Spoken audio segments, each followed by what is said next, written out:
Buenos días para ustedes, buenas tardes para mí. Son las 5:10 de la tarde en Londres y les agradezco esta invitación. Un gusto hacer cosas con la Universidad Adolfo Ibáñez por muchas razones. Quizás la principal de ellas es que varias de las cosas que voy a decir hoy día son fruto de un trabajo conjunto con un profesor de la universidad, con Daniel Brieva, viejo amigo, querido amigo y coautor. Escribimos un libro, estamos comenzando a preparar un segundo libro, y dentro de esa reflexión la tensión entre liberalismo y populismo es absolutamente central. Así es que las cosas buenas que diga hoy hay que agradecérselas a Daniel, los errores me hago cargo yo. ¿Qué diablo es el populismo? El populismo es de esas palabras que se usan mucho, se usan en distintos sentidos y a veces aclaran, pero a veces también confunden. Pero yo creo que el populismo es algo nítido, se le puede definir con toda nitidez, y pensar en términos de populismo y su antinomia, que es el liberalismo, nos ayuda, creo, a entender las cosas que están pasando en el mundo de hoy. El populismo es una manera de hacer política, que tiene tres características. La primera es que reniega total y completamente de la complejidad. El mundo es complejo, las causas de la pandemia son complejas, no las entendemos muy bien, las causas de la inmigración tan controvertidas son complejas, y llega un populista y dice: para combatir a la pandemia hay que inyectar a todo el mundo con desinfectante. Lo dijo el presidente de los Estados Unidos, ni más ni menos, hace un par de semanas atrás. O el mismo presidente de los Estados Unidos dice: ¿qué me importan a mí las miles de causas de la inmigración? Yo voy a hacer un muro y voy a separar a Estados Unidos de México. El mundo es complejo y el populista lo reduce a una simplificación grotesca a veces, grotesca y ridícula y peligrosa en el caso de los remedios falsos contra la pandemia, pero potencialmente potente desde el punto de vista político.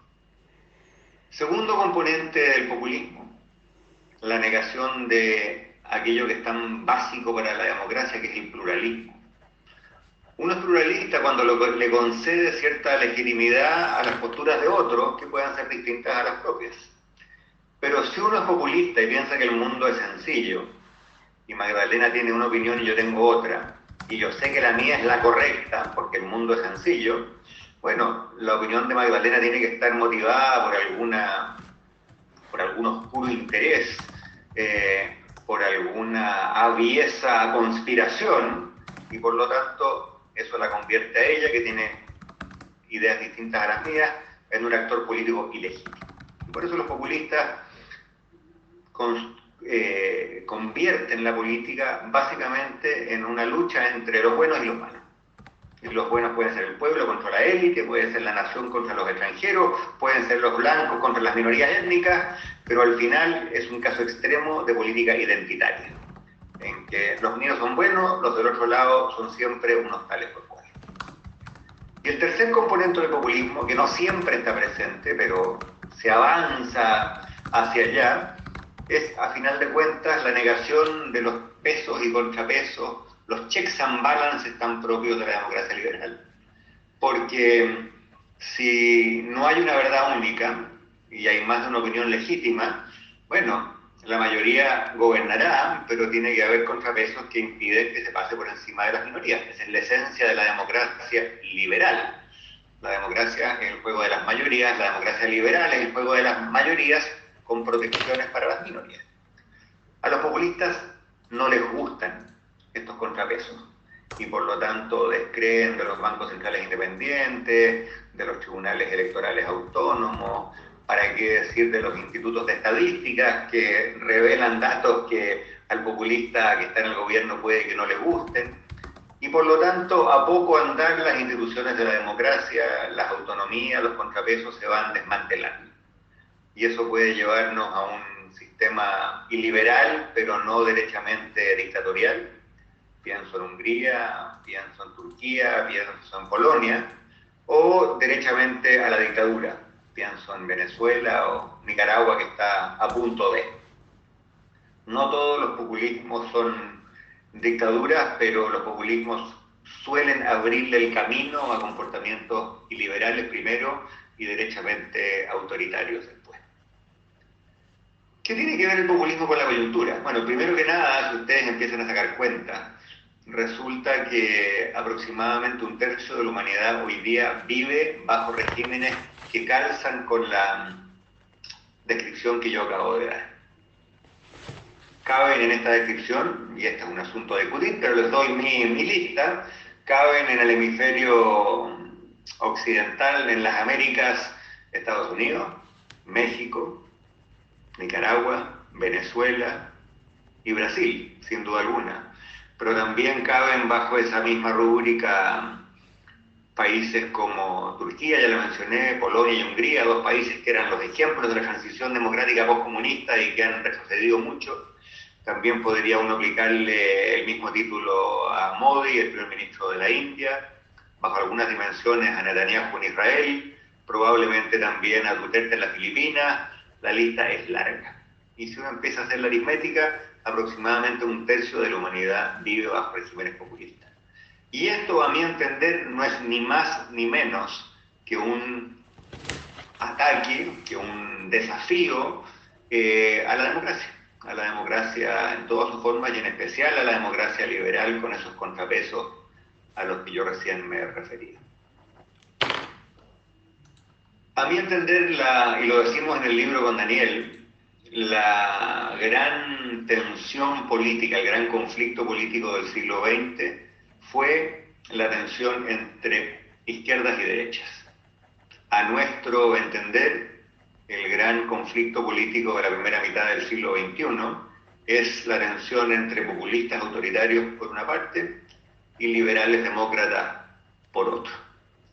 Y para mí, la pregunta de los 1.000 millones, la pregunta en la que se juega ni más ni menos que el destino de este planeta, es si esta pandemia y esta tremenda crisis va a fortalecer esa tendencia populista que veíamos antes o la va a debilitar. Si uno lee la prensa y se genera una impresión a la rápida, uno podría estar tentado en concluir que a los populistas les ha ido muy mal en esta pandemia. La pandemia ha sido mala para los populistas. ¿Por qué? Porque los países con una reacción más inepta, más tardía, más vacilante, más errática frente a la pandemia, han sido, no siempre, pero a menudo, países conducidos por un populista. El descalabro de la política sanitaria en Estados Unidos es evidente. La postura del presidente de México, que hasta hace poco hacía mitines públicos y salía a abrazar a sus adherentes y decía, ni este bicho no se me pega. O el presidente de Brasil, que ha dicho que el virus no es más que un invento de la prensa de oposición para perjudicarlo. Son casos clásicos del populismo, que en este caso tienen una contrapartida inmediata, dramática y dolorosa. Estamos hablando de decenas o de cientos de miles de vidas que probablemente o ya se hayan perdido o se puedan perder, fruto de esta postura arrogante, ignorante, populista. El Financial Times de Londres la semana pasada hay un gran artículo que se llamaba Brasil, el nuevo epicentro de la pandemia. El país que más, donde más se empinó la curva de contagio y donde más está muriendo gente hoy es Brasil, producto de estas políticas absolutas y totalmente insensatas. Por lo tanto, uno podría decir, bueno, a los populistas les ha ido muy mal, han demostrado toda su desconfianza de la ciencia, toda su arrogancia intelectual, toda esta cosa entre personalista, errática, ¿no es cierto?, e impredecible que tiene un Trump, que tiene un Bolsonaro, y por lo tanto van a ser los grandes perjudicados. A mí me encantaría concluir eso, si me dan 2 pisco sour, capaz que me embarque con esa tesis, pero creo que es muy temprano para concluir que los populistas van a ser los derrotados. Por al menos 2 razones.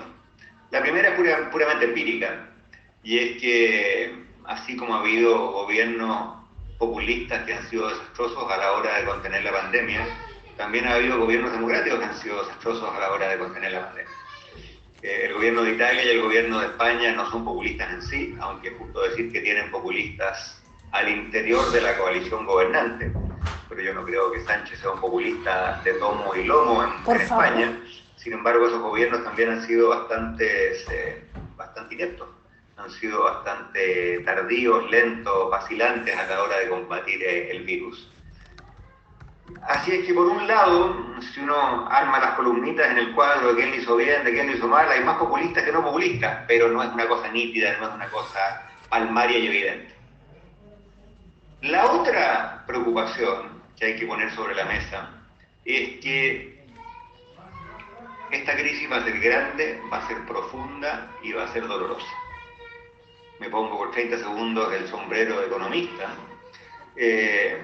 Nunca antes conocimos una crisis como esta. En el mundo y en América Latina hemos vivido crisis cambiarias, bancarias, financieras, inflacionarias. Nunca conocimos en los últimos 100 años una situación en la cual los gobiernos le dijeran a los trabajadores, por favor, no trabajen, y a las empresas, por favor, no produzcan. Y eso significa que en jerga de economistas el golpe a la oferta de la economía ha sido brutal. Y como además el curso de los contagios ha sido bastante difícil de predecir, incluso en países que lo han hecho bien, hay rebrotes, segundas o terceras oleadas, en fin. Y además, incluso si nos empezamos a normalizar, la normalidad no va a ser la que conocimos antes. Yo soy profesor y decano de una universidad en Londres y les quiero decir que nos estamos devanando los sesos, me imagino que ustedes también. ¿Cómo puede uno volver a clases con distanciamiento social? ¿No es cierto? En que cada pupitre tiene que estar a 2 metros del otro. Bueno, en un salón que cabían 100 jóvenes, ahora caben 25, ¿no es cierto? Y cómo ver a una universidad, o un restaurante, o un centro de conciertos, o un cine en las circunstancias no está nada de claro. Raya para la suma, la crisis económica va a ser grande.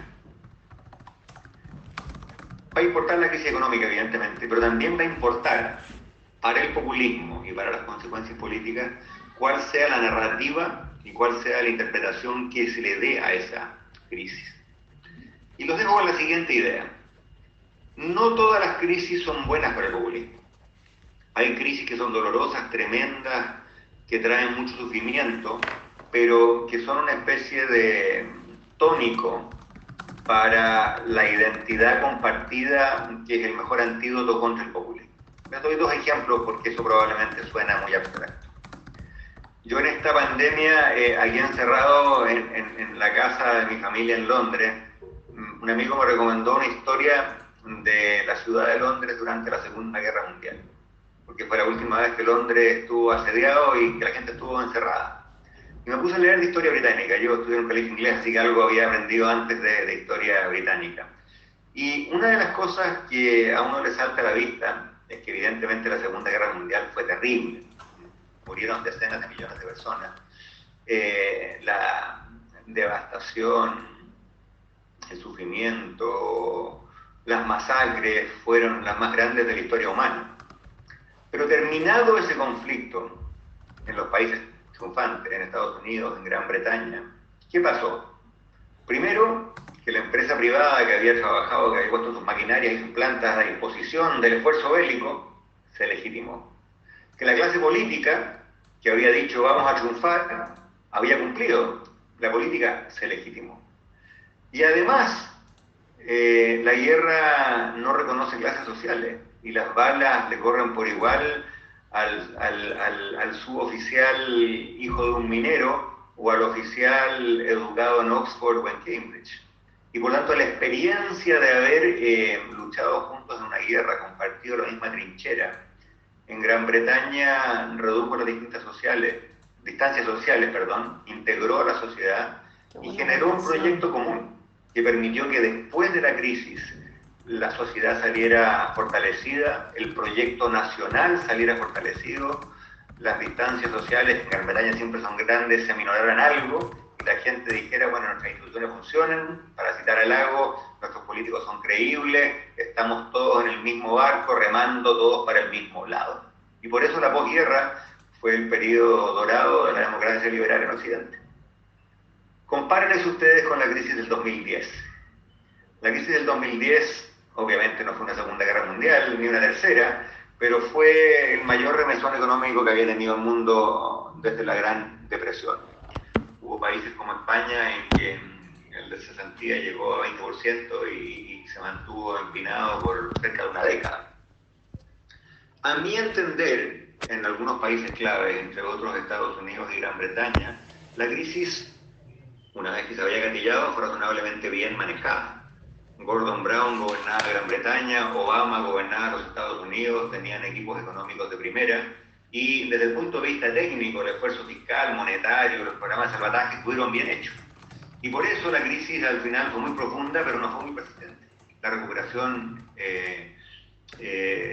ocurrió, pero la narrativa que surgió de esa crisis fue una narrativa muy tóxica. Como hubo un salvataje a la banca, como hubo subsidios a las empresas, como mucha gente perdió su casa, lo que ocurrió fue que mucha gente piensa, bueno, la plata estuvo para salvar a los bancos, la plata estuvo para salvar a las empresas, pero la plata del Estado no estuvo para salvarme a mí, para salvar a mi trabajo, para evitar que yo perdiera mi casa, que llegara al banco y me la rematara. Y por lo tanto, la narrativa no fue una de unidad nacional, de proyecto compartido, de que aquí estamos todos en el mismo bote, remando por el mismo lado, sino que por el contrario, fue una narrativa de división, de privilegios, de descrédito de las élites, de descrédito de las instituciones políticas. Y ese descrédito, esa falta de confianza, esa división creciente, ese escepticismo respecto de lo que otro dice o plantea, nos lleva de vuelta a mi definición inicial de populismo. El populismo se nutre de esta desconfianza, de esta división, le quita legitimidad a las posturas de otros, reduce la política a los buenos y a los malos, a los legítimos y a los ilegítimos. Y por lo tanto la crisis del 2010 técnicamente fue bien manejada, políticamente fue mal manejada, y el producto de esa crisis indirectamente fueron los Trumps, los Bolsonaro, los AMLOs, los Duterte, los Kuczynski, no el Kuczynski peruano, pienso en el de Polonia, los Orbáns en Hungría, etcétera, etcétera. Por lo tanto, la pregunta que yo quiero dejar como tema de discusión, Magdalena, es: esta crisis que va a ser grande, que va a ser profunda, ¿la vamos a leer como una crisis en la cual lo pasamos súper mal, pero todos hicimos un esfuerzo, fuimos responsables, respetamos las normas, nos quedamos en la casa, les hicimos caso a la cuarentena y salimos magullados, dolidos, pero fortalecidos, porque nuestras instituciones anduvieron bien y porque el Estado funcionó para nosotros y porque los paquetes de ayuda fueron oportunos? ¿O por el contrario, vamos a salir como el 2010 con la situación de que los políticos fueron ineptos, los paquetes de ayuda fueron para algunos los privilegiados y no para otros que más lo necesitaban, y la política, que ya está súper desprestigiada, va a salir más desprestigiada aún? Si ocurre lo primero, creo que los populistas van a ir en retirada. Si ocurre lo segundo, los populistas van a salir fuertemente tonificados y fortalecidos. Eso no lo vamos a saber mañana. Hay una elección en Estados Unidos en noviembre de este año. Creo que esa va a ser la primera gran batalla que nos dé algunas luces sobre si la crisis fortaleció el populismo o fortaleció a la democracia liberal. Ahí lo dejo como introducción y encantado de que conversemos y después recibir preguntas de quienes nos acompañan esta mañana santiaguina, tarde londinense. Gracias. Gracias, Andrés. Bueno, efectivamente ya son varios los que han estado haciendo preguntas a través del chat. Voy a integrar algunas de esas preguntas en otras. Antes de profundizar sobre el dilema que nos planteas con respecto a esta narrativa, finalmente es un tema muy interesante, quisiera tomar uno de los temas que también ha tenido que ver con lo que tú has hecho en el último tiempo, y tiene que ver con cómo nuestras instituciones actualmente son capaces de causar ciertos elementos que el populismo lo hace suyo y, como tú dices, se nutre para mal. Estoy pensando en particular con todos los temores, los miedos que está provocando, que ya los teníamos presentes, pero sobre todo el COVID. Nuestras instituciones, ¿cómo están preparadas? Y estoy pensando en nuestras instituciones a nivel nacional, pero también global, la Organización Mundial, etcétera, que están preparadas para causar esta nueva efervescencia que nos trae desde la subjetividad de las personas, temores, y que, como bien sabemos, el populismo justamente se aprovecha de eso. ¿Cómo lo ves tú eso? ¿Cómo vean? Crisis como esta nos revelan que unidos flotamos, solos nos hundimos. que no hay individualismo que te permita sobrevivir si tus vecinos están infectados o si el sistema de salud no funciona o si el resto de la comunidad actúa de modo irresponsable. Por lo tanto, esa idea de Margaret Thatcher de que no hay sociedad, somos todos individuos, en estas circunstancias se revela falsa. Dependemos muchos los unos de los otros, Roberto. En crisis dependemos aún más. Y eso, al final del día, te puede dejar contento o te puede dejar desesperanzado. Todo depende de cómo se comporten tus vecinos y cómo se comporten las instituciones al interior de las cuales vivimos todos. Y eso, que suena medio abstracto, tiene correlatos muy reales. Cuando a mí me preguntan en Chile qué me ha llamado la atención de la experiencia de vivir esta crisis en Londres, siempre digo lo mismo. Los jueves a las 8 de la noche, todos los habitantes de Gran Bretaña salen a la calle, ricos y pobres, de izquierda y de derecha, y aplauden al Servicio Nacional de Salud. Yo vivo en un barrio más bien conservador. Sospecho que buena parte de mis vecinos votaron por el Partido Conservador, no por el Partido Laborista. Probablemente no son grandes admiradores de los servicios públicos, sin embargo, todos salen y aplauden al Servicio Nacional de Salud. Y no hay ventana en este barrio en que un niño no haya dibujado un arco iris y abajo diga gracias Servicio Nacional de Salud. Lo que te revela que hay instituciones que te ganan la confianza de la gente. No son perfectas, en Inglaterra también hay demoras y hay colas, y de hecho algunas políticas públicas han sido bien erradas y hubo en algún momento un descontrol de la tasa de contagio. Pero está la sensación de que si tú te enfermas, te van a atender de modo equitativo y te van a atender bien. Ahora, esa es una excepción a la regla. En Inglaterra tú le preguntas a la gente, ¿cree en los políticos, cree en el Congreso, en fin? Y esa confianza viene a la baja hace mucho tiempo. Lo mismo es cierto en casi todo el mundo. Es claro en buena parte de Occidente, y es especialmente dramático en Chile. Yo estoy trabajando con un colega cientista político, Robert Funk, y estamos escribiendo un ensayo académico sobre la confianza en las instituciones, así que estaba mirando números. Si tú miras la encuesta CEP, si miras la encuesta Latinobarómetro, miras la CEP Mori para Chile, los datos son desoladores, son absolutamente desoladores. El año 90, Chile era, no único, pero era junto con Costa Rica y con Uruguay, uno de los 3 países en los cuales la gente decía, sí, le creo a los partidos políticos, le creo al Congreso, le creo a los jueces, le creo a la Iglesia Católica, le creo a los sindicatos, más o menos, hasta a los gremios empresariales le creíamos. En la última encuesta CEP, que es de diciembre del año pasado, tú le preguntas a la gente, ¿usted confía en la siguiente institución?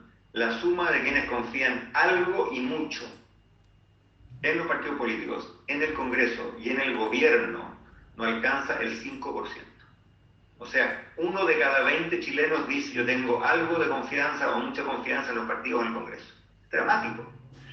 Y si te pasa a otras instituciones, como Carabineros, como la Judicatura, la Iglesia, los medios de comunicación, la PDI, todas han bajado abrumadoramente y muchas de ellas están en torno al 10 o al 15% de aprobación o de confianza. Esto es absolutamente dramático y se revela en la coyuntura actual, en que cuando más necesitamos poder confiar en las instituciones sanitarias, en las cifras que se entregan, vivimos en un debate en el que al final todas las cifras se cuestionan, nadie le cree a nadie, y segundo, es un caldo de cultivo feroz para el populismo. Porque el populismo llega cuando aparece un iluminado que dice no, son todos ladrones, que se vayan todos, como gritaban en Argentina en la última crisis. Y por supuesto cuando eso ocurre, al grito de que se vayan todos, los que llegan suelen ser peores, ¿no es cierto?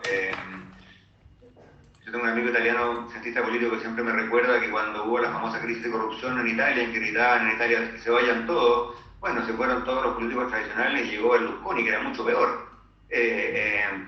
En Argentina, el 2001, después de la gran crisis económica, gritaban que se vayan todos y llegaron los Kirchner, que no son ni un modelo ni de democracia ni de probidad. Y por lo tanto, esa falta de confianza en las instituciones es absolutamente letal para el liberalismo y es totalmente propicia al populismo. Y ahí en América Latina y en Chile en especial estamos en una coyuntura muy difícil. Y yo temo que esta actual crisis, más que aliviar esa falta de confianza en las instituciones, podría profundizar. Y ahí en particular con respecto a lo mismo que hablamos de Chile, varias de las preguntas que nos hacían los participantes apuntaban a eso. ¿Está observando riesgos específicos de figuras populistas como respuesta a lo que se está viviendo en el caso de Chile? Siendo un país con distintas tradiciones en esta línea, entonces, uno que sabemos, tenemos este contexto de la falta de confianza en las instituciones, pero ver como la posibilidad cierta de surgimiento de figuras y fenómenos en torno al populismo en nuestro país. No sé si cierta, pero potencial, qué duda cabe. Déjame tratar de ser ordenado y volver a cómo yo definí el populismo. Negación de la complejidad. Mira tú los debates que tenemos en Chile hoy. El debate sobre la inmigración, el debate sobre las AFP. Tú ves mucha complejidad ahí. El debate de las AFP en Chile, el debate sobre las pensiones. Las pensiones son un asunto súper complicado. Yo, como economista profesional, le dedicaba algunos años a las pensiones, hice la reforma, o trabajé en la reforma del 2008. Hay muchos sistemas de pensiones en el mundo, no hay ninguno que funcione muy bien, hay sistemas mixtos con más de esto, menos de lo otro, viceversa, un mundo súper complicado. En Chile, el debate sobre pensiones se ha reducido a los que detestan las AFP, que son la gran mayoría, y los que aman las AFP, que son los poquitos. Y al final, o tú estás de un lado o estás del otro. Y todo lo que puede hacer matiz, sutileza, decir, mira, ojo, que el sistema no funciona, pues esto tampoco, y esto es peligroso, y esto aquí se ensayó en tal país, y no resultó. El espacio que hay en las redes sociales o muchos debates políticos para entrar a picar más fino sobre el sistema de pensiones es inexistente, absolutamente inexistente. El debate sobre la inmigración es exactamente lo mismo. Yo hice campaña hace 2 años en la región del Maule y te digo con toda franqueza, algunas de las cosas que me dijeron los electores sobre los migrantes no las voy a repetir aquí porque me paraban los pelos. El grado de prejuicio y de racismo y de odiosidad, no quiero ser injusto, no todo el mundo. Creo que en Chile hay una fuerte tradición de decencia y de compasión que no ha desaparecido para nada. Pero ese es un tema que con mucha facilidad se lo toman los prejuicios, etcétera, etcétera.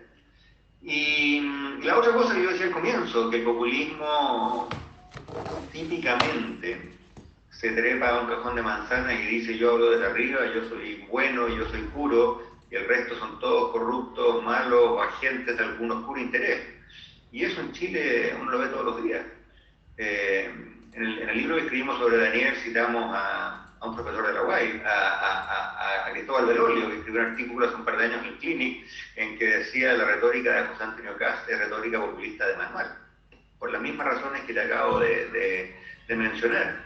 En el libro con Daniel decimos que, y de hecho citamos y estudiamos algunos artículos de Beatriz Sánchez en la última campaña presidencial, y desde ese punto de vista es populismo de manual.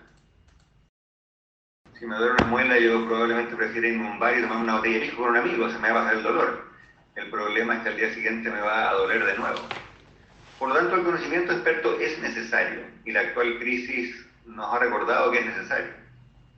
Mira tú la notoriedad o la respetabilidad que han adquirido Fauci en Estados Unidos. Trump no hace conferencia de prensa, tiene este señor que es científico parado al lado. Aquí en Gran Bretaña ha pasado lo mismo y Johnson no tiene un asesor científico, tiene 2. Y se para con los 2 científicos acá al lado, y cuando tiene dudas le pasa la palabra. Y se da la paradoja que tanto Trump como Johnson hicieron toda una carrera política, denostando a los expertos, riéndose de los tecnócratas, en fin. Por lo tanto, que el conocimiento experto es necesario, lo es, y esta crisis nos lo ha recordado. Ahora, eso no significa que los dentistas sean simpáticos, o que los técnicos siempre lo hayan hecho bien. Yo creo que los técnicos han sido parte del problema en el mismo sentido que todas las otras élites, religiosas, políticas, empresariales y sindicales han sido parte del problema. Las élites se han deslegitimado. Y por lo tanto si los ciudadanos no le creen a un obispo, ni le creen al presidente de un gremio, ni le creen al rector de una universidad, ni le creen a un senador, bueno, ¿por qué le van a creer al académico tal o cual, ¿no es cierto? Es parte del mismo problema. Y yo creo que la solución evidentemente no está con tirar el conocimiento experto por la borda, ¿no? Al final de cuentas, cuando nos duelen las muelas a regañadientes, todos vamos al dentista. La pregunta es, ¿qué hacemos los académicos? Y yo me lo pregunto todos los días, para recuperar esa confianza. Y creí que me lo pregunto todos los días porque yo soy el decano de una escuela de políticas públicas cuya pega es formar expertos para que tengan incidencia en los debates públicos. Cuando asumí el cargo, aquí los británicos son muy formales, me invitan a uno a dar una charla formal en un teatro con 500 personas, y yo partí así mi charla. Probablemente algunos se sorprendieron porque esperaban algo menos chascarriento, pero yo partí diciendo: ustedes me han invitado a ser decano de una escuela de políticas públicas y he llegado a un país en un momento que parece que nadie quiere a los expertos que vamos a formar en esta escuela de políticas públicas, así que tenemos un problema. Y por lo tanto mi discurso va a ser acerca de qué hacemos los expertos para volver a legitimarnos. Y lo primero que hice, mi amigo Daniel Urieva se rió mucho cuando se lo conté. Mi primera medida como decano fue introducir un curso de filosofía política en la formación del magíster de políticas públicas. Porque cuando nuestros egresados el día de mañana sean jefes de una agencia pública o subsecretarios o ministros y les pregunten: oiga, ministra, esta política que usted impulsa es justa, esa ministra o ministro tiene que haber tenido en algún momento una reflexión acerca de qué es lo que es la justicia, de qué justicia me habla, qué se considera justa, cómo se compatibiliza la justicia con la libertad, justicia de qué, en fin.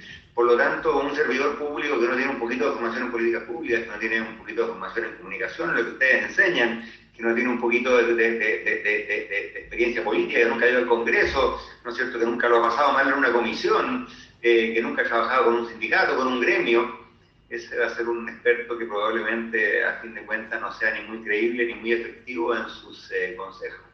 Así que también hay una pega aquí para las universidades, ustedes y nosotros, formar expertos que sean más sensatos, más sensibles, más aterrizados y más reflexivos. Mucho se habla en general del populismo, un concepto que tú lo definiste muy bien, pero al mismo tiempo bien plástico, incluso en términos políticos, porque puede cruzar líneas más del espectro político, de izquierda, de derecha.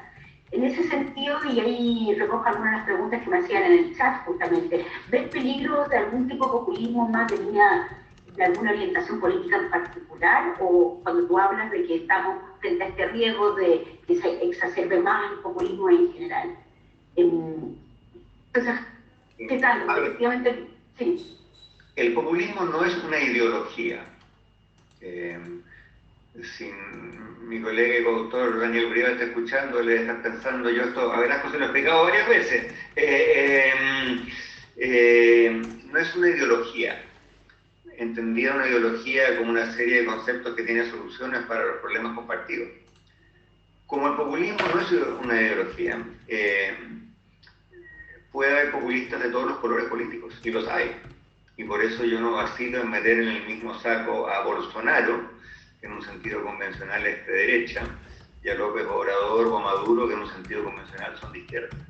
Pero que en su aproximación a la política, en su negación de la complejidad, en su escepticismo frente al pluralismo, en el descrédito que muestran respecto, o la desconfianza que muestran respecto de los checks and balances de la democracia liberal, son primos hermanos. Modi en la India es más bien de derecha, pero Chávez en Venezuela era más bien de izquierda, o muy de izquierda, son todos populistas. Y el populismo de izquierda y el populismo de derecha en este sentido son igualmente tóxicos. Son tóxicos primero porque son malos a la hora de formular políticas, como lo estamos viendo en esta pandemia, pero además porque son, más temprano que tarde, iliberales y o antidemocráticos. Y eso, si uno cree en la democracia, como yo por lo menos creo, eso es malo.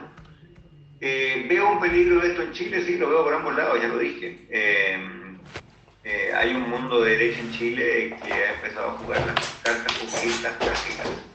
Yo hablo a nombre de esa clase media, siempre postergada, ese discurso que dice, bueno, claro, el Estado atiende a los pobres, a la clase media nos ignoran y por lo tanto yo soy la voz única de la clase media, ¿no es cierto? O yo soy la voz de Chile frente a los inmigrantes, o yo soy la voz del cristianismo frente a los que propugnan ideologías foráneas, en fin. Ese es un discurso populista de derecha clásico, y en Chile lo vemos bastante.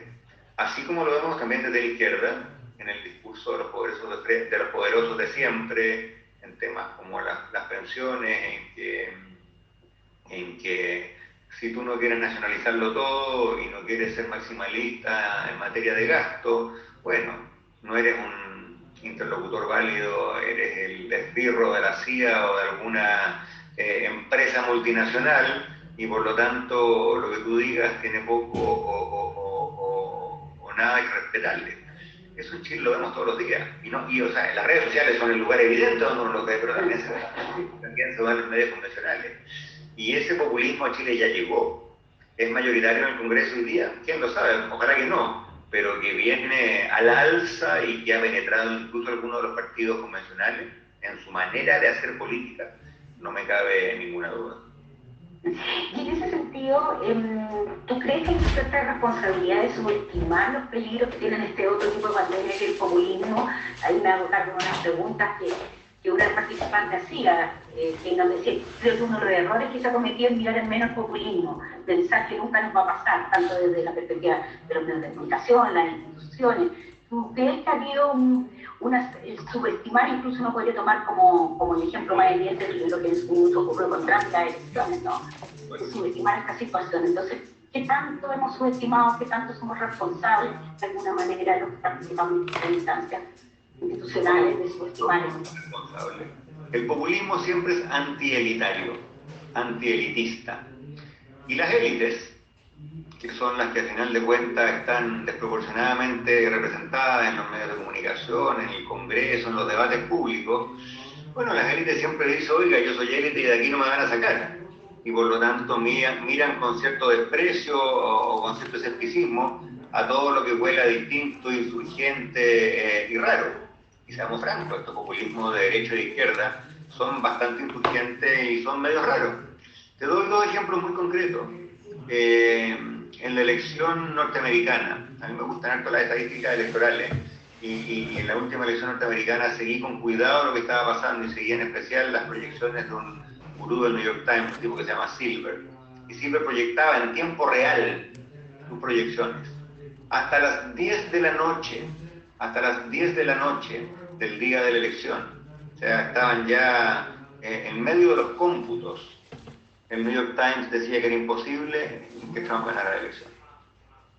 Hasta las 10 de la noche.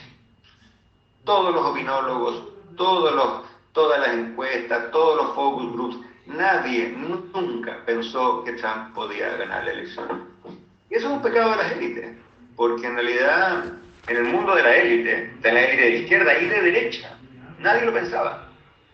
Yo fui muchos años profesor en Columbia y en la Universidad de Nueva York, viví en Nueva York, sumando y restando como 10 años. Creo que no conozco a nadie de mis conocidos, del mundo académico, del mundo intelectual, del mundo periodístico, creo que no conozco a nadie que haya votado por Trump. Y sin embargo, en parte del estado de Nueva York, Trump ganó y holgadamente, lo que te revela esa segmentación, esa desconexión. Brasil. Bolsonaro llevaba 20 años en el Congreso. Era parte de un partido chico de derecha que tenía, no sé, voy a inventar, pero no estoy muy perdido, 3 diputados, 5 diputados, algo así. El partido grande en Brasil de cara a estas elecciones era la coalición del PSDB, que era el Partido Socialdemócrata de Cardoso, y el PMDB, que es el clásico partido del centro brasileño. Entre esos dos partidos tenían el bloque más grande en el Congreso. Tenían el apoyo de todos los medios tradicionales, de los grandes diarios de Sao Paulo, de las grandes cadenas. Tenían el apoyo del empresariado.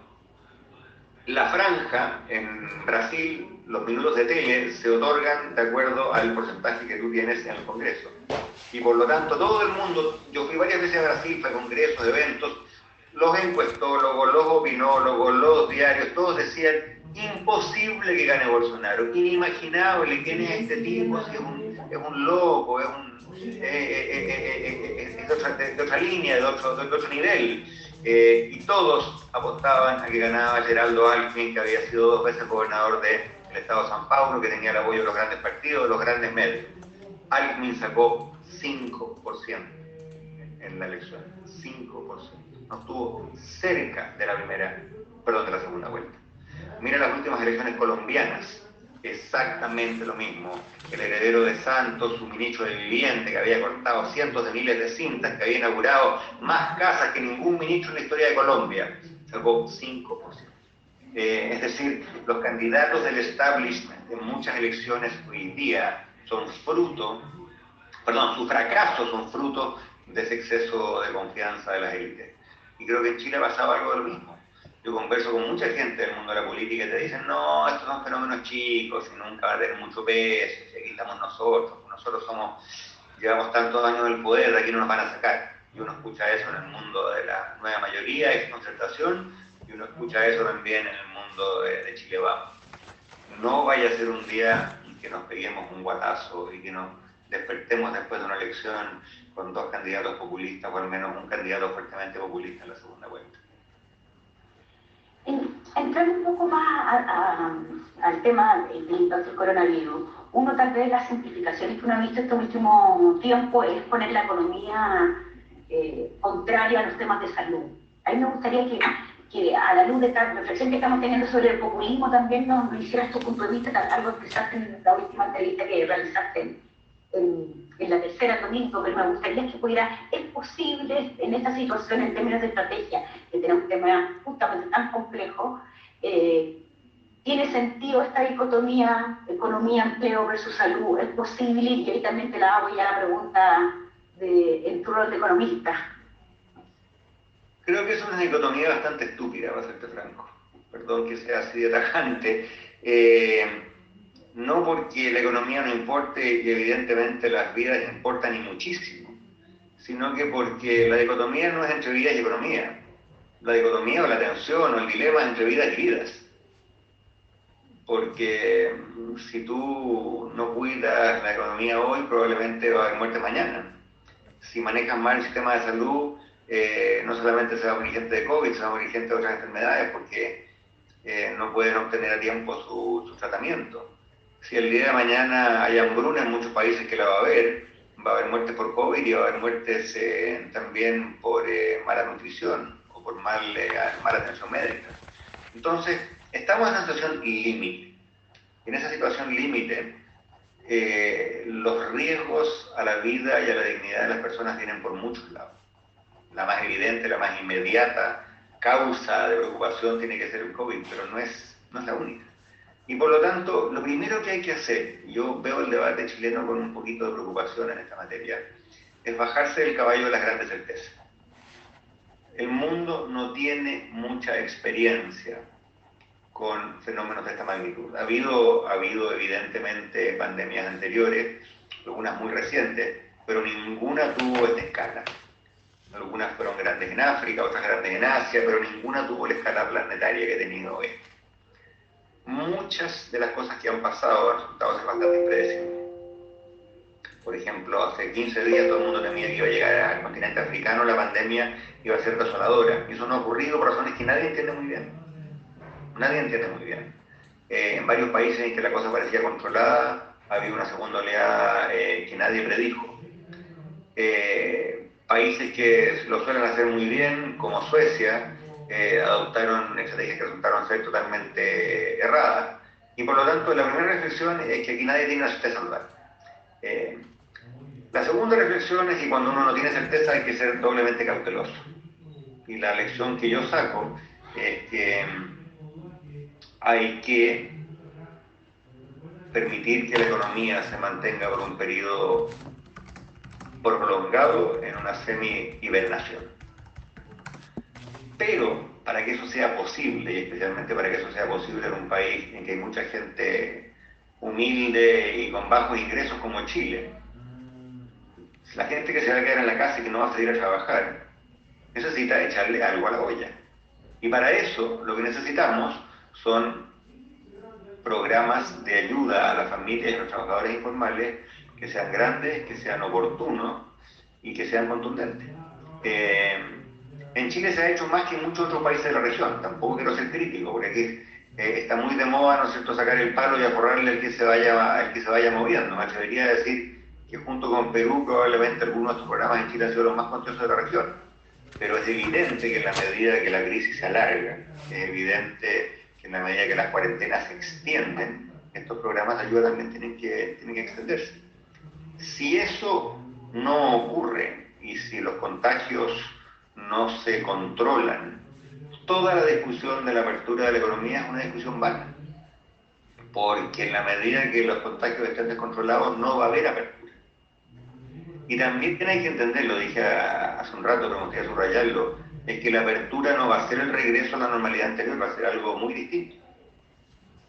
Hace pocos días el jefe del gremio de los restaurantes en el Reino Unido le mandó una carta al ministro de Hacienda, le dijo: muy bien, usted nos dice que abramos a fines de junio con distanciamiento social. Bueno, si yo tengo que, cada uno de los locales que operan mis afiliados, cada mesa tiene que estar a 2 metros de la otra mesa, resulta que el número de mesas por local va a caer a la cuarta parte.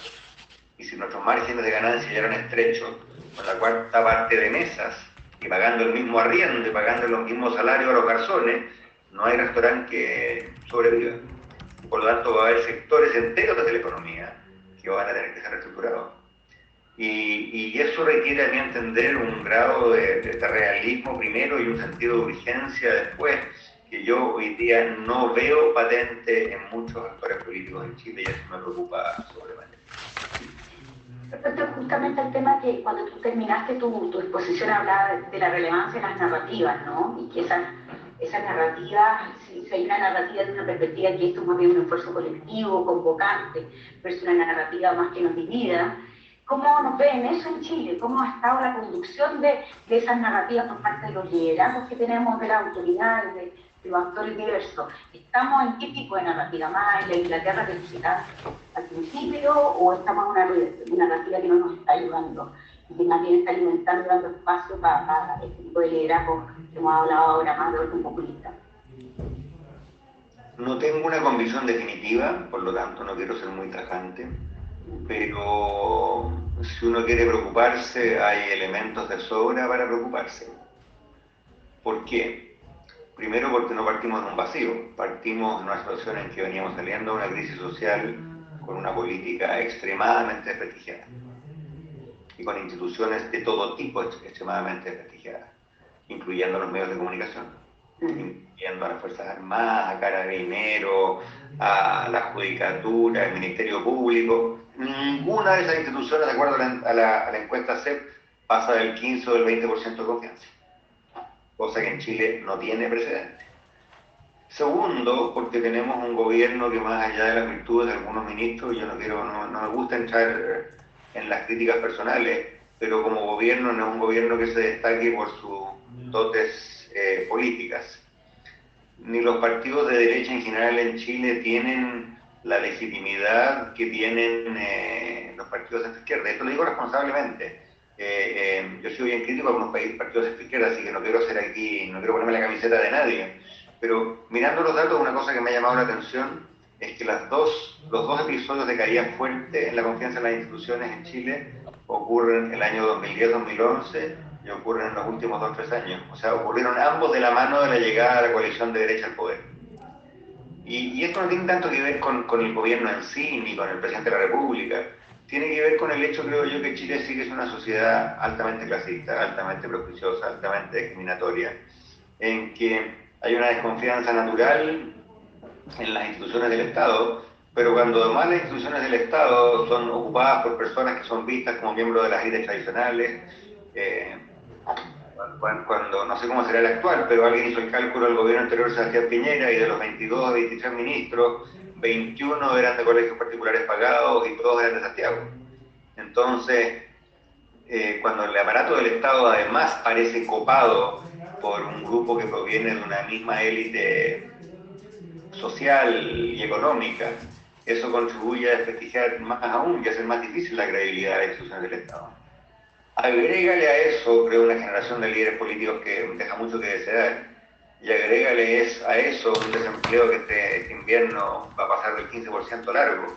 Y tienes un caldo bastante picante, por no decir derechamente tóxico.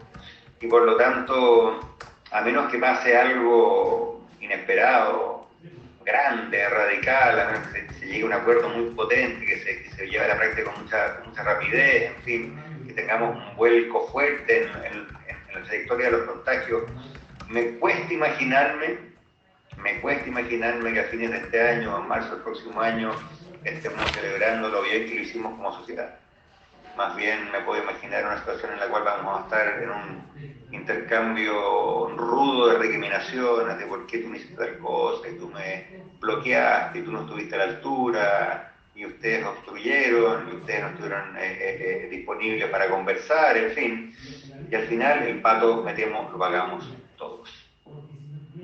Pero en ese sentido, bueno, tú mismo en el libro El liberalismo en los tiempos del cólera, comentan a los que no lo hayan leído, comentaban y terminaban literalmente con una nota con te iba a decir que ese título se lo pusimos al libro antes de octubre del año pasado, ¿eh? Así que... Sí, eso, había que... yo ahora a propósito pasé la entrevista, lo estuve releyendo y decía, bueno, ¿qué sentido? Porque uno nunca había pensado, o sea, antes de octubre y antes de coronavirus, digamos. Y hay mucha analogía con el tema de la pandemia, esto tanto que... Pero bueno, en ese libro, no solo al principio, sino al final, yo creo que casi la última línea, ustedes hablaban de la posibilidad de modificar el futuro para no encontrarnos frente a revertir esta situación de populismo, ¿no? Con ardiente paciencia. Entonces mi pregunta es, y de cara a varias consultas que me han hecho, ¿qué cosas específicas, qué estrategias específicas tú ves, tanto a nivel global y en Chile en particular, para abordar y contrarrestar estos distintos riesgos que hemos visto con respecto al populismo en nuestro país, y sobre todo, como tú bien decías, porque venimos de otras cosas, venimos de la irrupción social, hay demandas que están ahí y todavía no necesariamente han sido causadas. Entonces, frente a eso, en la mirada más, la primera pregunta es si tu mirada sigue siendo positiva. Las mismas palabras parecía, no sé si eran tan optimistas, pero esa visión que tenía en el libro la mantienen. ¿Qué estrategias específicas tú puedes ver que nos lograrían revertir esta situación? Cuando el libro habla de ardiente paciencia al final, lo que quiere decir es lo siguiente. Bueno, ardiente paciencia, ustedes saben, es una cita de Rimbaud, que le gustaba mucho, entre otros, a Neruda. El desarrollo es siempre una carrera entre la esperanza y la frustración.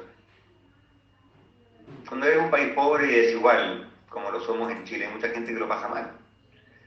Y la pregunta subyacente es, esa gente que lo pasa mal, ¿por qué no sale a quemar buses, como ocurrió en octubre del año pasado?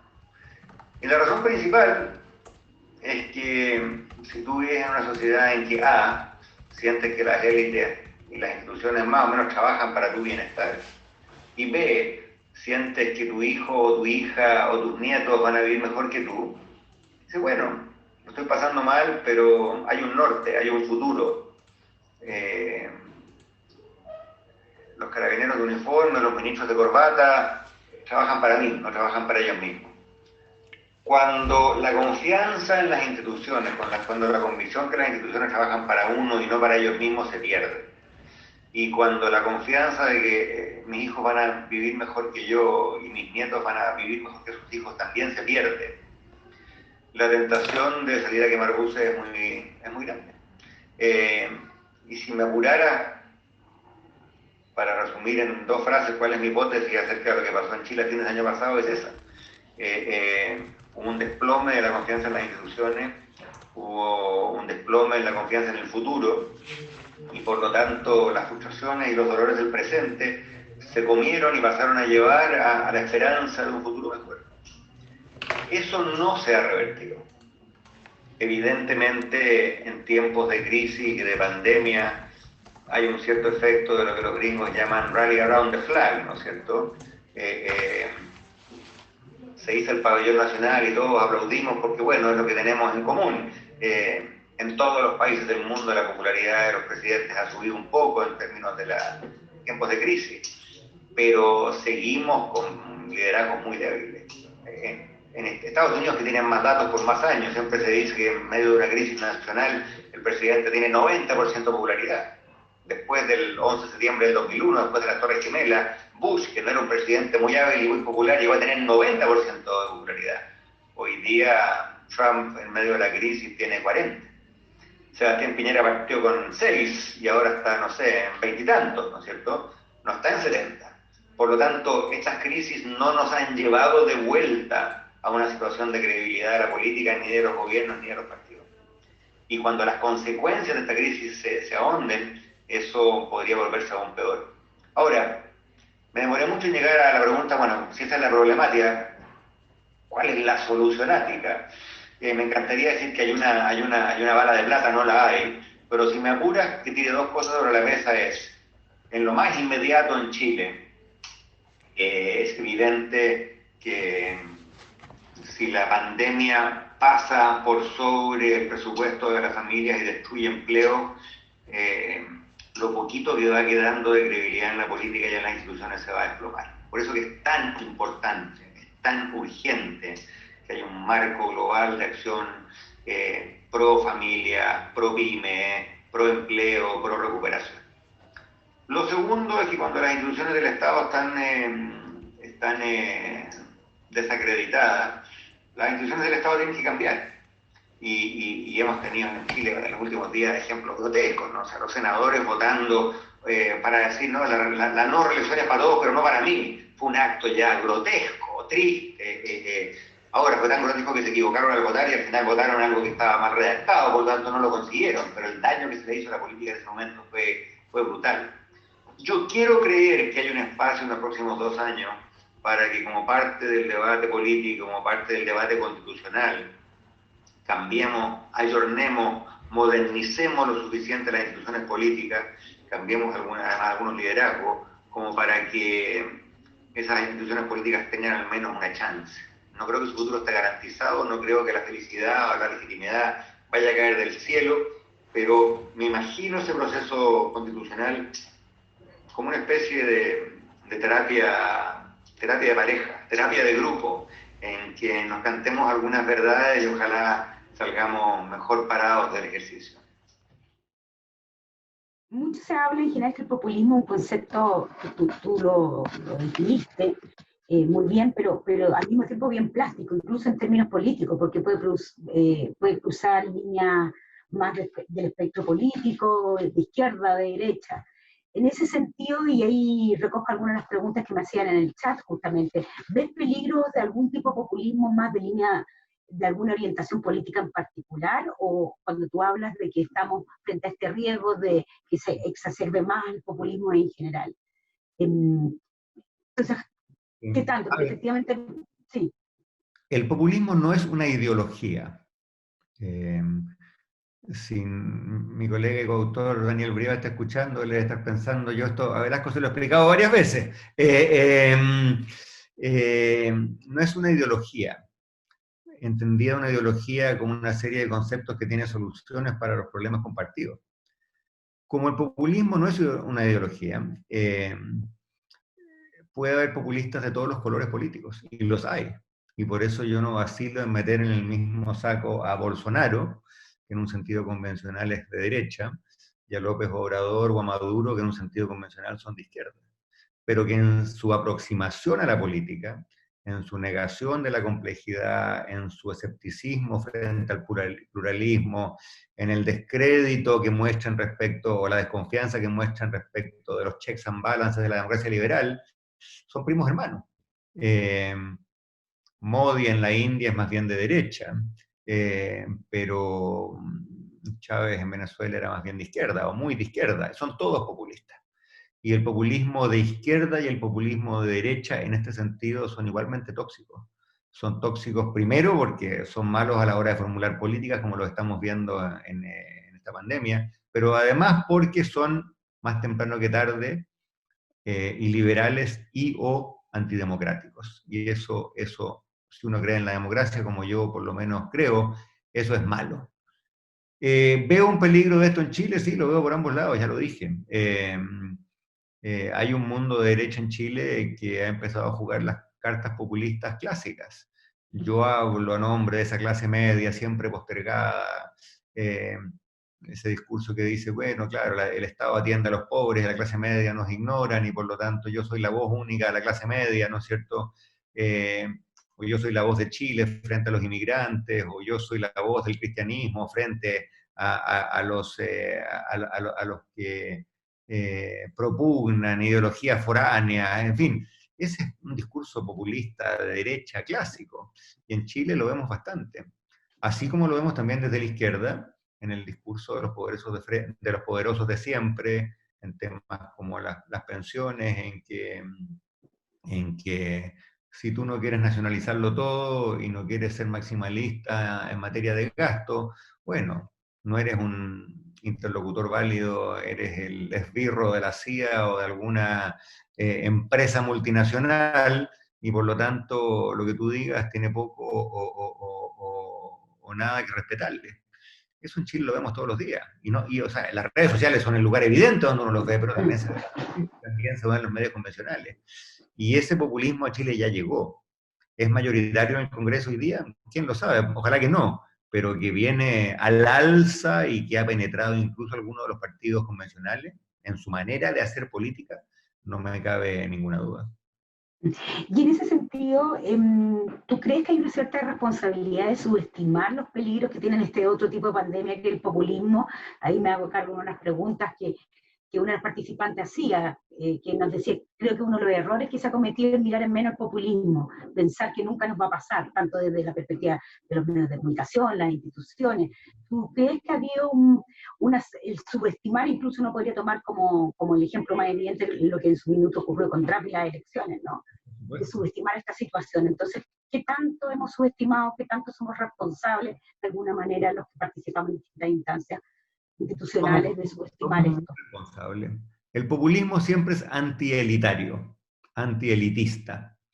Y las élites, que son las que al final de cuentas están desproporcionadamente representadas en los medios de comunicación, en el Congreso, en los debates públicos, bueno, las élites siempre dicen, oiga, yo soy élite y de aquí no me van a sacar. Y por lo tanto miran con cierto desprecio o con cierto escepticismo a todo lo que huela distinto, insurgente y raro. Y seamos francos, estos populismos de derecha y de izquierda son bastante insurgentes y son medio raros. Te doy dos ejemplos muy concretos. En la elección norteamericana, a mí me gustan harto las estadísticas electorales, y en la última elección norteamericana seguí con cuidado lo que estaba pasando y seguía en especial las proyecciones de un gurú del New York Times, un tipo que se llama Silver. Y Silver proyectaba en tiempo real sus proyecciones. Hasta las 10 de la noche, hasta las 10 de la noche del día de la elección, o sea, estaban ya en medio de los cómputos. El New York Times decía que era imposible que Trump ganara la elección. Hasta las 10 de la noche.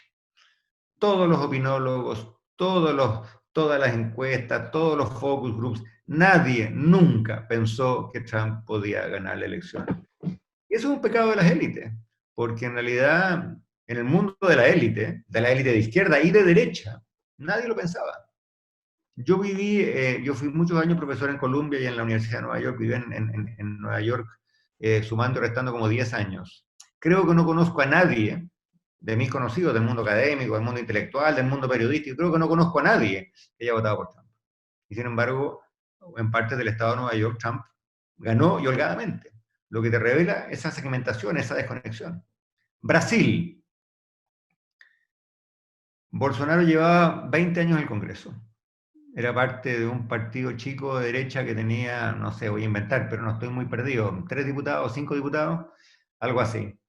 El partido grande en Brasil de cara a esta elección era la coalición del PSDB, que era el Partido Socialdemócrata de Cardoso, y el PMDB, que es el clásico partido de centro brasileño. Entre esos dos partidos tenían el bloque más grande en el Congreso. Tenían el apoyo de todos los medios tradicionales, de los grandes diarios de Sao Paulo, de las grandes cadenas.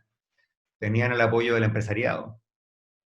La franja, en Brasil, los minutos de tele se otorgan de acuerdo al porcentaje que tú tienes en el Congreso. Y por lo tanto, todo el mundo, yo fui varias veces a Brasil, fui a congresos, eventos, los encuestólogos, los opinólogos, los diarios, todos decían, imposible que gane Bolsonaro, inimaginable, ¿quién es este tipo? Si es un loco, es de otra línea, de otro nivel. Y todos apostaban a que ganaba Geraldo Alckmin, que había sido 2 veces gobernador del estado de San Paulo, que tenía el apoyo de los grandes partidos, de los grandes medios. Alckmin sacó 5% en la elección, 5%. No estuvo cerca de de la segunda vuelta. Mira las últimas elecciones colombianas, exactamente lo mismo. El heredero de Santos, su ministro de Vivienda, que había cortado cientos de miles de cintas, que había inaugurado más casas que ningún ministro en la historia de Colombia, sacó 5%. Es decir, los candidatos del establishment en muchas elecciones hoy día son sus fracasos son fruto de ese exceso de confianza de las élites. Y creo que en Chile ha pasado algo de lo mismo. Yo converso con mucha gente del mundo de la política y te dicen, no, estos son fenómenos chicos y nunca van a tener mucho peso, si aquí estamos nosotros llevamos tantos años en el poder, de aquí no nos van a sacar. Y uno escucha eso en el mundo de la nueva mayoría, exconcertación, y uno escucha eso también en el mundo de Chile Vamos. No vaya a ser un día que nos peguemos un guatazo y que nos despertemos después de una elección con 2 candidatos populistas o al menos un candidato fuertemente populista en la segunda vuelta. Entrando un poco más al tema del impacto del coronavirus, uno tal vez las simplificaciones que uno ha visto este último tiempo es poner la economía contraria a los temas de salud. Ahí me gustaría que a la luz de esta reflexión que estamos teniendo sobre el populismo también nos hicieras tu punto de vista, algo expresaste en la última entrevista que realizaste en la tercera el domingo, pero me gustaría que es posible en esta situación en términos de estrategia, que tenemos temas justamente tan complejos, ¿tiene sentido esta dicotomía economía, empleo versus salud? ¿Es posible? Y ahí también te la hago ya la pregunta en tu rol de economista. Creo que es una dicotomía bastante estúpida, para serte franco. Perdón que sea así de tajante. No porque la economía no importe y evidentemente las vidas importan y muchísimo, sino que porque la dicotomía no es entre vidas y economía. La dicotomía o la tensión o el dilema es entre vidas y vidas. Porque si tú no cuidas la economía hoy, probablemente va a haber muerte mañana.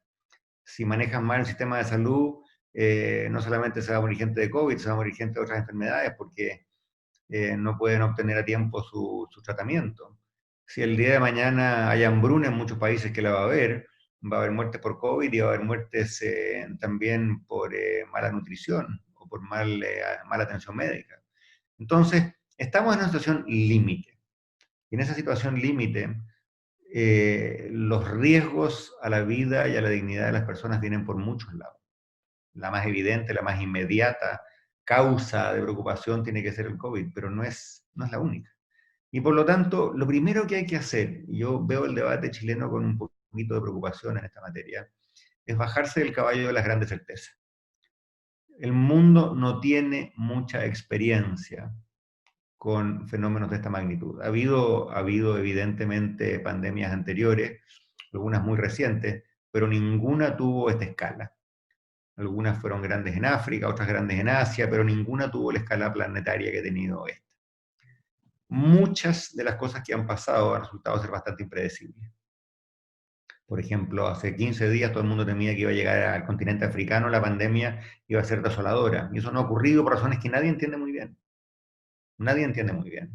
En varios países en que la cosa parecía controlada, había una segunda oleada que nadie predijo.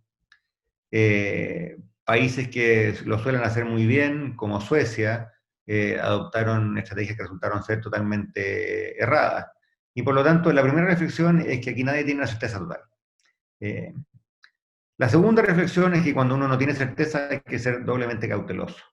Y la lección que yo saco es que hay que permitir que la economía se mantenga por un periodo prolongado en una semi-hibernación.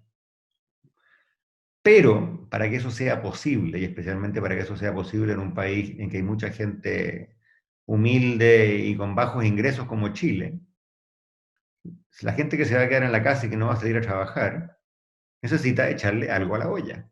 Y para eso lo que necesitamos son programas de ayuda a las familias y a los trabajadores informales que sean grandes, que sean oportunos y que sean contundentes. En Chile se ha hecho más que en muchos otros países de la región. Tampoco quiero ser crítico, porque aquí está muy de moda, ¿no es cierto?, sacar el palo y aforrarle al que se vaya moviendo. Me atrevería a decir que junto con Perú probablemente algunos de estos programas en Chile han sido los más cuantiosos de la región.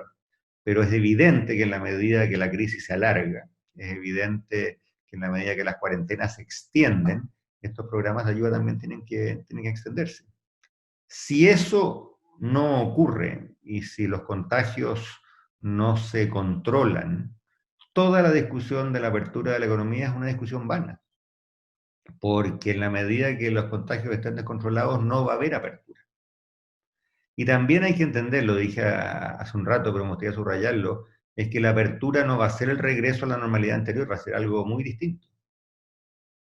Hace pocos días el jefe del gremio de los restaurantes en el Reino Unido le mandó una carta al ministro de Hacienda, le dijo, oiga, señor, muy bien, usted nos dice que abramos a fines de junio con distanciamiento social. Bueno, si yo tengo que, en cada uno de los locales que operan mis afiliados, cada mesa tiene que estar a 2 metros de la otra mesa, resulta que el número de mesas por local va a caer a la cuarta parte.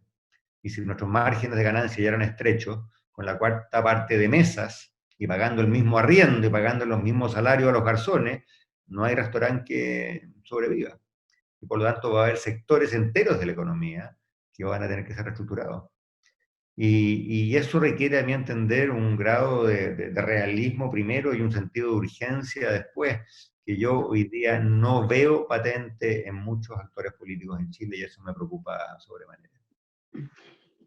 Esto es justamente el tema que cuando tú terminaste tu exposición hablaba de la relevancia de las narrativas, ¿no? Y que esas narrativas, si hay una narrativa de una perspectiva que esto es más bien un esfuerzo colectivo, convocante, versus una narrativa más que nos divida, ¿cómo nos ven eso en Chile? ¿Cómo ha estado la conducción de esas narrativas por parte de los liderazgos que tenemos, de las autoridades, de los actores diversos? ¿Estamos en qué tipo de narrativa? ¿Más en la Inglaterra que tú citabas al principio, o estamos en una narrativa que no nos está ayudando y que más bien está alimentando y dando espacio para este tipo de liderazgos que hemos hablado ahora más de orden populista?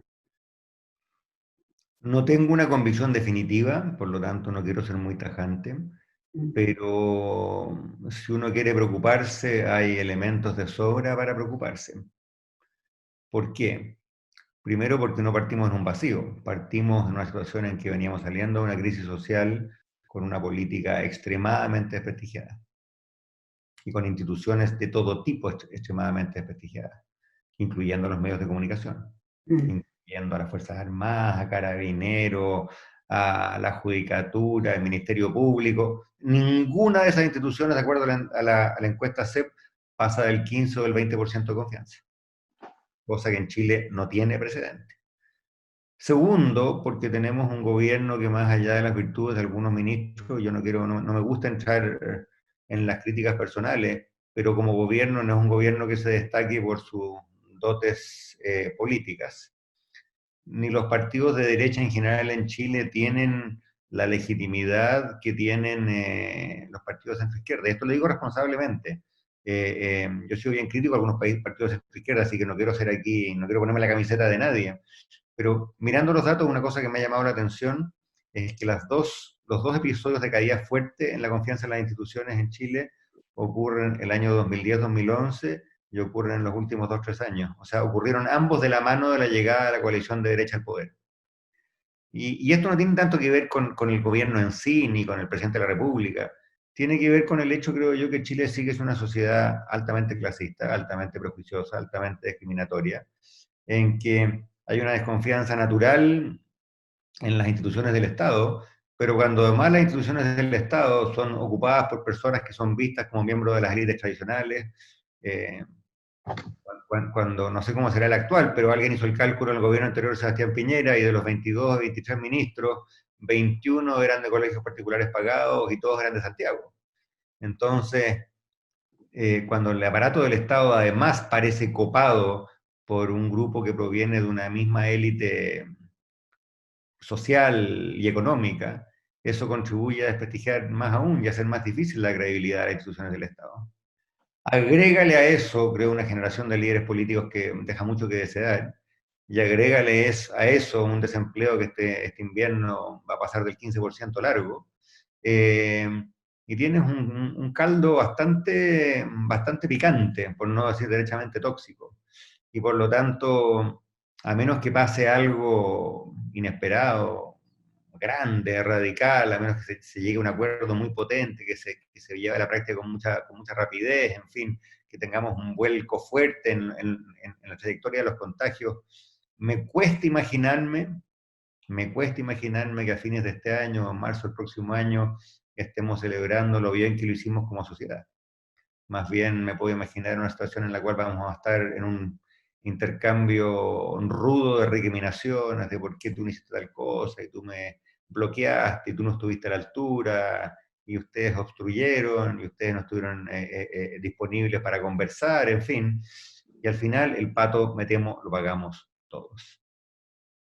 Pero en ese sentido, bueno, tú mismo en el libro El liberalismo en los tiempos del cólera, a los que no lo hayan leído, comentaban y terminaban literalmente con una nota con Te iba a decir que ese título se lo pusimos al libro antes de octubre del año pasado, ¿eh? Así que... Sí, eso, habría que... Yo ahora a propósito para hacer la entrevista lo estuve releyendo y decía, bueno, ¿qué sentido? Porque uno nunca hubiera pensado, o sea, antes de octubre y antes de coronavirus, digamos. Y hay mucha analogía con el tema de la pandemia en torno al populismo. Pero bueno, en ese libro, no solo al principio, sino al final, yo creo que casi la última línea, ustedes hablaban de la posibilidad de modificar el futuro para no encontrarnos frente a revertir esta situación del populismo, ¿no? Con ardiente paciencia hablaban.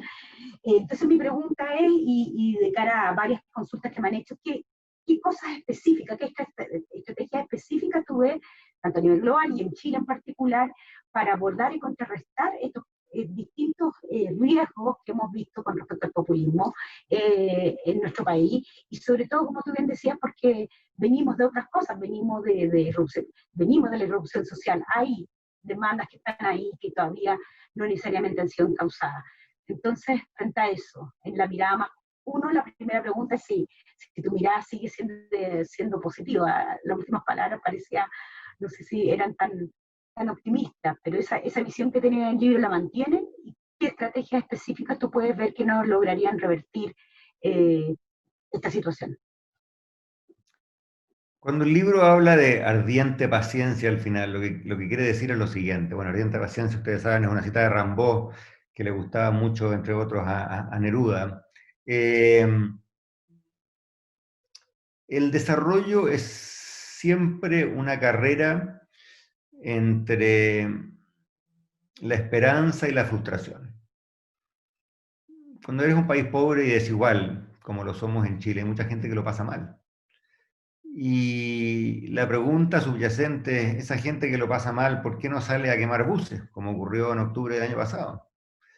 Y la razón principal es que si tú vives en una sociedad en que sientes que las élites y las instituciones más o menos trabajan para tu bienestar, y B, sientes que tu hijo o tu hija o tus nietos van a vivir mejor que tú, dices, bueno, lo estoy pasando mal, pero hay un norte, hay un futuro. Los carabineros de uniforme, los ministros de corbata, trabajan para mí, no trabajan para ellos mismos. Cuando la confianza en las instituciones, cuando la convicción que las instituciones trabajan para uno y no para ellos mismos se pierde, y cuando la confianza de que mis hijos van a vivir mejor que yo y mis nietos van a vivir mejor que sus hijos también se pierde, la tentación de salir a quemar buses es muy grande. Y si me apurara, para resumir en 2 frases cuál es mi hipótesis acerca de lo que pasó en Chile a fines del año pasado, es esa. Hubo un desplome de la confianza en las instituciones, hubo un desplome en la confianza en el futuro, y por lo tanto las frustraciones y los dolores del presente se comieron y pasaron a llevar a la esperanza de un futuro mejor. Eso no se ha revertido. Evidentemente, en tiempos de crisis y de pandemia, hay un cierto efecto de lo que los gringos llaman rally around the flag, ¿no es cierto? se hizo el pabellón nacional y todos aplaudimos porque, bueno, es lo que tenemos en común. En todos los países del mundo la popularidad de los presidentes ha subido un poco en términos de tiempos de crisis, pero seguimos con liderazgos muy débiles. En Estados Unidos, que tienen más datos por más años, siempre se dice que en medio de una crisis nacional el presidente tiene 90% de popularidad. Después del 11 de septiembre del 2001, después de las Torres Gemelas, Bush, que no era un presidente muy hábil y muy popular, llegó a tener 90% de popularidad. Hoy día Trump, en medio de la crisis, tiene 40%. Sebastián Piñera partió con 6 y ahora está, no sé, en 20 y tantos, ¿no es cierto? No está en 70. Por lo tanto, estas crisis no nos han llevado de vuelta a una situación de credibilidad de la política, ni de los gobiernos, ni de los partidos. Y cuando las consecuencias de esta crisis se ahonden, eso podría volverse aún peor. Ahora, me demoré mucho en llegar a la pregunta, bueno, si esa es la problemática, ¿cuál es la solucionática? Me encantaría decir que hay una bala de plata, no la hay, pero si me apuras que tire dos cosas sobre la mesa es, en lo más inmediato en Chile, es evidente que si la pandemia pasa por sobre el presupuesto de las familias y destruye empleos, lo poquito que va quedando de credibilidad en la política y en las instituciones se va a desplomar. Por eso que es tan importante, es tan urgente que haya un marco global de acción pro familia, pro pyme, pro empleo, pro recuperación. Lo segundo es que cuando las instituciones del Estado están desacreditadas, las instituciones del Estado tienen que cambiar. Y hemos tenido en Chile en los últimos días ejemplos grotescos, ¿no? O sea, los senadores votando para decir, no, la no reelección es para todos, pero no para mí. Fue un acto ya grotesco, triste. Ahora, fue tan grotesco que se equivocaron al votar y al final votaron algo que estaba mal redactado, por lo tanto no lo consiguieron, pero el daño que se le hizo a la política en ese momento fue brutal. Yo quiero creer que hay un espacio en los próximos 2 años para que como parte del debate político, como parte del debate constitucional, cambiemos, ayornemos, modernicemos lo suficiente las instituciones políticas, cambiemos además algunos liderazgos, como para que esas instituciones políticas tengan al menos una chance. No creo que su futuro esté garantizado, no creo que la felicidad o la legitimidad vaya a caer del cielo, pero me imagino ese proceso constitucional como una especie de terapia de pareja, terapia de grupo, en que nos cantemos algunas verdades y ojalá salgamos mejor parados del ejercicio. Y ahí, Andrés, tú ves que el camino es solo la política, o al menos en una definición clásica que podemos entender la clase política, porque te hago la pregunta, porque uno ve, por ejemplo, ahora en la coyuntura que estamos viviendo, la relevancia que ha tomado la mesa social, antes lo fue distintas figuras, de hecho, de cara a una nueva constitución siempre se hablaba las voces más allá de la política. Entonces, ¿qué tanto esto también tiene que ver o relación con abrir espacios distintos más allá del ejercicio clásico de representación política y abrir a otras figuras que finalmente puedan incidir, o más que figuras, actores y la ciudadanía en general? Yo creo que eso tiene de dulce y tiene de agraz. Por un lado, seamos francos, que la propuesta más creíble y más seria para dar respuesta económica a la pandemia haya venido al colegio médico, creo que no es un tributo a la credibilidad del colegio médico, es un tributo a la falta de credibilidad de todo el resto de los actores que deberían haber hecho esa pega, ¿no es cierto? Por lo tanto, me saco el sombrero frente a la presidenta del colegio médico, que mostró grandes dotes políticas ahí, pero no nos engañemos, también nos revela la pobreza franciscana de credibilidad en la que opera el Congreso, los partidos, los centros de estudio, todas las instituciones que tradicionalmente debieron haber hecho esa pega. Segundo, no hay que pensar que los políticos están desprestigiados y todo el resto de la gente y todas las otras instituciones y todos los otros actores son inmensamente creíbles. Si me voy a las encuestas, no hay institución que se salve, ninguna. Y por lo tanto, si me dicen, no, es que van a poner a los gremios, es que van a poner a los sindicatos, es que van a poner a los municipios, ninguna de esas instituciones tiene 20% de confianza de los ciudadanos. Por lo tanto, no hay una panacea ahí tampoco, seamos bien francos. Y tercero, la razón por la cual las democracias tienen gobierno y tienen parlamento es porque ahí se toman las decisiones. A mí me parece muy bien que haya un debate preparlamentario, que haya consultas ciudadanas, que todo el mundo opine, que usemos las tecnologías, que las redes sociales y la Internet nos permitan debatir, hablar, diseminar propuestas y contrapropuestas, pero no hay democracia en el mundo en que al final no haya unos ciudadanos y ciudadanas llamadas parlamentarias que no voten. O sea, no, los cabildos populares y las encuestas y la Internet son complementos a la deliberación democrática, no son un sustituto a la deliberación democrática. Y ojo también que a veces pueden ser muy deseables, pero de alcance bien limitado. O sea, yo creo que la presidenta Bachelet tuvo buen ojo en prever la demanda que había por más diálogo y lo hizo en su gobierno en esos diálogos constitucionales. Así que me saco el sombrero. Pero por otro lado, ¿cuánta gente participó? ¿100.000 personas? Ponle 200.000. ¿En cuántas comunas de Chile? Básicamente en comunas de clase media y media alta, en 2 o 3 ciudades grandes, y por lo tanto hay que hacerse con toda confianza también la pregunta, bueno, ¿qué tan representativos son esos grupos? Hay mucha gente en la mesa social que es muy respetable en cuanto se representan a sí mismos, pero qué tan representativos son de un sentir popular o de un grupo de la población, la verdad que no lo sabe nadie, ¿no es cierto? Entonces, está bien, cuando la política está en el suelo, y cuando la credibilidad de los partidos está en el sótano, hay que buscar alternativas, pero no pensemos que esas alternativas son duraderas. Al final no hay democracia sin Congreso creíble, partidos creíbles, gabinete creíble, y en esa materia en Chile tenemos mucho que reconstruir. Vuelvo a cierta idea y reflexión sobre el populismo en general y a propósito también, nuevamente algunas preguntas que han nacido. Hemos hablado harto del populismo, de las condiciones tal vez de que lo permiten o lo favorecen. La pregunta te hago a la contrario. ¿Qué países tú ves que están, no sé si libre, pero que han logrado ejercer liderazgos de tipo distinto y que han estado más inmunes a esta propia pandemia, y por qué? ¿Qué liderazgo estás viendo que son liderazgos que uno dice y que está asociado ciertamente a ciertas condiciones también institucionales, políticas, sociales? Yo creo que es interesante ver que probablemente los 3 países que mejor lo han hecho en esta pandemia son 3 países liderados por mujeres. Pienso en Alemania, en Nueva Zelanda y en Taiwán. Alemania y Nueva Zelanda son democracias parlamentarias, lo que te revela también la importancia de las instituciones políticas y del Parlamento.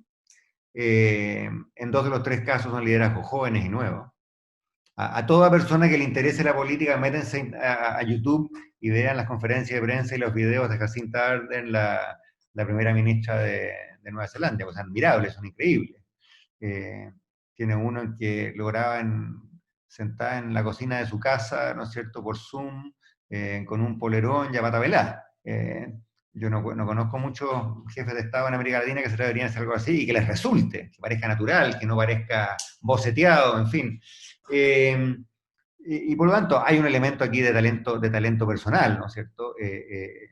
Jacinta Ardern tiene ese talento personal, en una clave muy distinta. Macron tiene ese talento personal también. Pero yo, a riesgo de ser bien porfiado, vuelvo a mi obsesión con las instituciones.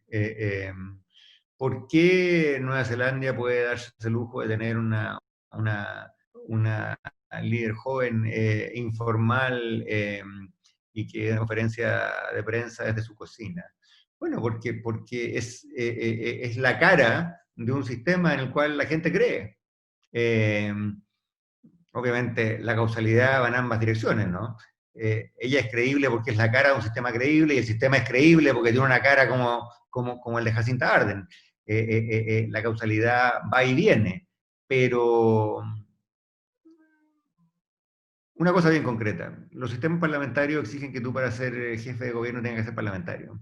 Y en los regímenes parlamentarios el sistema electoral suele ser tal que el partido te pone, son sistemas de lista. Entonces tú, para llegar a ese papel, para llegar a ser el candidato de un partido, tienes que ser un político tradicional, tienes que haber hecho la pega, tienes que haber aprendido en la base, tienes que haber ganado varias elecciones internas, varias primarias, en fin. Y por lo tanto hay un sistema de filtro.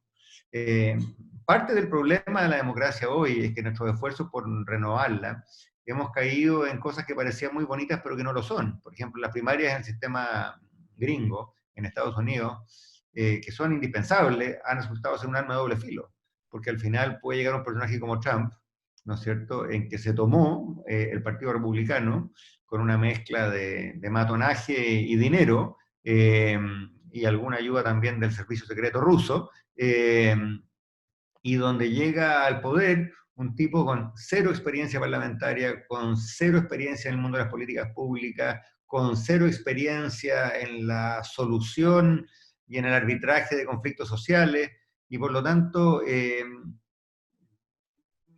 no es un buen sistema. Claro, es una apuesta, puede que te resulte y llegue un genio, pero es bastante más probable que no te resulte y llegue un fantoche como Trump. Entonces, las instituciones, algunas están funcionando mejor, pero las democracias parlamentarias que funcionan hoy día y que nos dan un liderazgo como el de Merkel, o nos dan un liderazgo como el de Jacinta en Nueva Zelanda, lamentablemente hoy se cuentan con los dedos de una mano, y Merkel va de salida, además ya como 20 años en el poder. Así es que tampoco nos podemos colgar de su ejemplo mucho tiempo más. En ese sentido, ¿tú crees que los sistemas semipresidenciales, parlamentarios, encausan de alguna forma mejores expectativas o son más volubles a la situación, a los distintos escenarios políticos y en ese sentido a causar ciertas expectativas y escenarios políticos? Y en definitiva combatir lo que estamos hablando, digamos, que tiene que ver con el populismo. Mira, el sistema semipresidencial a mí siempre me ha parecido una cosa, como los chilenos nos gusta ser moderados, y mucha gente que intuye que el sistema parlamentario es mejor, pero no se atreve a decirlo, dice, no, hay que ir a un semipresidencialismo. Para mí el semipresidencialismo tiene todos los problemas del presidencialismo y ninguna de las virtudes del parlamentarismo. Así que yo haría la discusión en términos más polares. ¿Hay virtudes del sistema parlamentario? Claro que las hay. A ver, la primera, tú no puedes gobernar si no tienes mayoría en el Congreso. Cosa que es un tremendo logro. Parte de los problemas de la democracia en Chile históricamente, partiendo por el gobierno de Salvador Allende, pasando por otros gobiernos más recientes, es que los gobiernos tienen un programa y no pueden gobernar porque no tienen mayoría en el Congreso. Ahí tienes una primera cosa. Segunda, la combinación del sistema parlamentario y del sistema electoral te da partidos fuertes. Y los partidos, perdónenme la jerga economista, son un mecanismo para internalizar externalidades. Cuando hay que llevar a cabo una política que es dura, que es desagradable, que no es popular, bueno, alguien tiene que comerse el sapo. Y es mucho mejor comerse el sapo acompañado que solo. Para eso sirven los partidos, ¿no es cierto? Un partido tiene 30 parlamentarios y dice, chiquillo, pucha, esto no es muy popular, pero hay que hacerlo.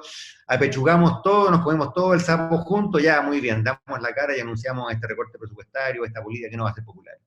Hoy día en Chile y en muchos países del mundo, como los partidos no tienen ningún peso, nadie apechuga, y cada parlamentario anda por la libre sacando la cuenta de si su postura le va a redituar un poquito más o un poquito menos en Twitter. Y por lo tanto, nadie se come los sapos que hay que comerse en aras del bien común. Y tenemos políticas públicas malas, cortoplacistas y miopes. Entonces, creo que hay una ventaja evidente del parlamentarismo. Ahora, es clave que el parlamentarismo vaya de la mano de un sistema electoral que te lleve a formar mayoría. Me voy a poner académico y un poquito aburrido aquí por un momento. Yo a veces temo que lo que hemos empezado a armar en Chile, que es la combinación de un sistema presidencial con un sistema electoral semiproporcional, es la peor de las combinaciones. Porque estamos destinados probablemente a tener un presidente que en el papel tiene mucho poder, pero que en la práctica nunca logra armar mayorías presidenciales, y por lo tanto son gobiernos que permanentemente cojean, que permanentemente tienen una oposición bastante fuerte, y a los cuales les cuesta mucho gobernar y les cuesta mucho legitimarse. Desde ese punto de vista yo creo que a tientas y a veces a palos de ciego hemos llegado a una mezcla en Chile que hoy día no es buena. Ahora, a riesgo de hablar demasiado, una última reflexión. A mí me parece que estos son precisamente los asuntos que habría que discutir en el contexto de la discusión constitucional. Y a veces temo que se están hablando poco.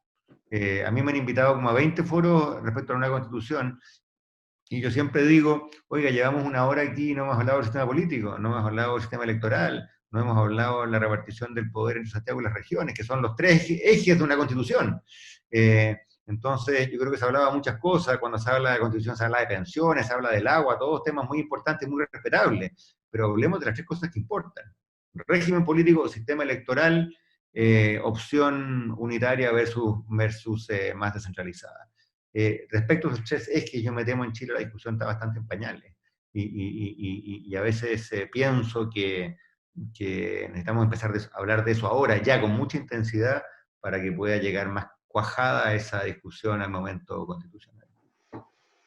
Ya vamos a ir cerrando, porque se nos pasa rápido, por lo menos ya son las 1:20 acá en Chile, allá son las 6:20. Mira, antes de hacerte una pregunta de cierre, no puedo dejar de no hacerte la pregunta directamente con respecto a los temas, por lo menos que en nuestra escuela, una escuela de comunicación, una de las escuelas que está acá organizando esta actividad. Entonces, ¿cuál es el rol que tú has visto en la pandemia de los medios de comunicación en general? Y voy a abrirte, hablemos de los medios de comunicación tradicionales y algo así, algo que tiene que ver con las redes sociales, ¿no? Porque finalmente nos estamos comunicando de distintas formas. Entonces, en estos tiempos, en estos desafíos, ¿cómo estás viendo esa acción?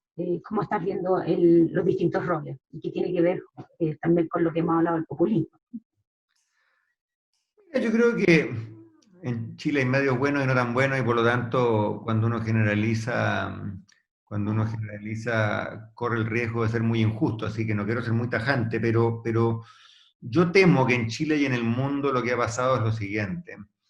Desde las redes sociales se ha instalado una manera de hacer periodismo en el cual el conflicto es el que prima. Como dicen los gringos aquí, hay un dicho que le enseñan en la escuela de periodismo, tú probablemente lo conoces: if it bleeds, it leads. Dicho en chileno, si sangra va en el titular, ¿no es cierto? Si hay conflicto, si hay conmoción, si hay sangre va en el titular. Y por lo tanto el debate político suele muchas veces reducirse a un conflicto. Y yo entiendo que los conflictos son entretenidos, los conflictos son jugosos, los conflictos llenan espacio en los diarios del domingo, pero a veces me temo que todo se reduce al qué dirán. Mire, cuando yo era ministro lo aprendí muy bien. Si yo hacía una conferencia de prensa para dar una buena noticia, decía, mire, hemos contratado tal estudio, tenemos tal resultado, resulta que está pasando esto bueno con el crédito, esto bueno con las pymes. Con suerte salía en los principales diarios en la página 27. Si yo daba una conferencia de prensa y decía que el diputado tal era un tal por cual, o si le pegaba un palo, mejor aún, desde el punto de vista de los medios, a un colega del gabinete, salía en primera página, ¿no es cierto? Y si eso ocurre en tiempos de normalidad, entre comillas, creo que ocurre más aún en tiempos de crisis, ¿no es cierto? En que más allá del juicio técnico que uno pueda tener respecto al ministro de Salud, se ha vuelto un deporte nacional, hablar mal del ministro de Salud en los medios, ¿no es cierto? Tanto es así que gente muy respetable como Carlos Peña se sintieron obligados a echarle una manito, porque ya parecía mucho. Y yo creo que en este momento que es tan clave poder confiar en ciertas cifras, en ciertas instituciones, el papel de los medios es muy delicado, porque evidentemente los medios hurgan, preguntan, cuestionan, para asegurarnos de que esas cifras sean las correctas, y ahí hay un papel insustituible de los medios.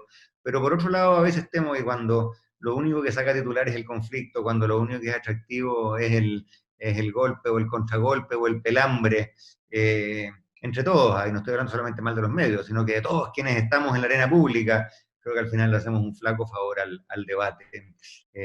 Sacamos muchas chispas, pero iluminamos muy poco.